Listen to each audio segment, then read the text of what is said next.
بسم الله الرحمن الرحيم.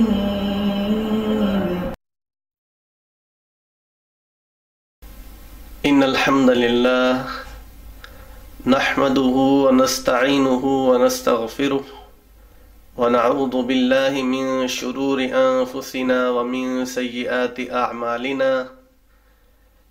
من يهده الله فلا مضل له ومن يضلل فلا هادي له، وأشهد أن محمدا عبده ورسوله. أما بعد، فإن خير الحديث كتاب الله، وخير الحدي حدي محمد صلى الله عليه وسلم، وشر الأمور محدثاتها، وكل محدثة بدعة، وكل بدعة ضلالة، وكل ضلالة في النار. أما بعد، فأعوذ بالله من الشيطان الرجيم. يا أيها الذين آمنوا توبوا إلى الله توبة نصوحا. أبي هريرة رضي الله تعالى عنه قال رسول الله صلى الله عليه وسلم: من تاب قبل أن تطلع الشمس من مغربها تاب الله عليه. رواه مسلم. وقال النبي صلى الله عليه وسلم: إن الله عز وجل يقبل التوبة العبد ما لم يغرغر. رواه الترمذی. حضرات ذی وقار، آج اس چھوٹی سی نشست میں آپ کے سامنے توبہ، اس کی شرائط، اس کے اوقات اور اس کی اہمیت بیان کی جائے گی. توبہ ہمیں کیوں کرنی چاہیے، اس کے بارے میں ہم اللہ کا قرآن پڑھتے ہیں. اللہ ذوالجلال والاکرام فرماتے ہیں: یا ایھا الذین آمنوا توبوا الی اللہ توبۃ نصوحا. اللہ ہمیں حکم دیتے ہیں کہ اے ایمان والو، اللہ کی طرف رجوع کرو جس طرح رجوع کرنے کا حق ہے. صحیح پکی توبہ کرو اللہ رب العزت سے. حضرات گرامی، ہمیں پتہ لگا کہ توبہ ہمیں کیوں کرنی چاہیے. اس لیے کہ اللہ کا حکم ہے. اور کیسے کرنی چاہیے؟ نبی کریم صلی اللہ علیہ وسلم کے احادیث کا جو مجموعہ ہے، محدثین اکرام نے جن باتوں کو ملحوظ خاطر رکھتے ہوئے جو شرائط مقرر کی ہیں، میں ان کا تذکرہ آپ کے سامنے کیے جاتا ہوں. امام نووی رحمہ اللہ تعالی اپنی کتاب ریاض الصالحین میں فرماتے ہیں کہ توبہ کے لیے 4 شرطیں ضروری ہیں، جن میں سے 3 کا تعلق اللہ کے ساتھ ہے اور 1 کا تعلق، جب اس معاملے کا تعلق بندے کے ساتھ ہوگا، یعنی کہ 1 کا تعلق بندے کے ساتھ اور 3 کا تعلق اللہ رب العزت کے ساتھ ہے. اس وقت تک توبہ درست نہیں ہوگی جب تک یہ شرائط نہ پائی جائیں. سب سے پہلی بات، جو انسان توبہ کرنے والا ہے اس کے لیے ضروری ہے کہ وہ سب سے پہلے اس گناہ کو چھوڑے. پہلی شرط اس گناہ کو چھوڑنا ہے. دوسری شرط اس گناہ سے اللہ رب العزت کے سامنے گریہ زاری کرتے ہوئے معافی مانگنی ہے. اپنے آپ کو نادم کرنا ہے، ذلیل کرنا ہے، اپنے آپ کو پست کرنا ہے اللہ کے آگے. نمبر 3، اور آئندہ سے اس گناہ کو نہ کرنے کا عزم کرنا ہے. یہ 3 شرطیں جب گناہ کا تعلق اللہ کے ساتھ ہوگا تو یہ اس میں پائی جائیں تو وہ توبہ قبول ہوگی. اور ایک چوتھی شرط کا اضافہ اس وقت کیا جائے گا جب اس گناہ کا تعلق کسی بندے کے حق کے بارے میں ہوگا. جب کسی انسان کا حق کھایا گیا ہوگا تو جب تک صاحب حق کو اس کا حق نہ دے دیا جائے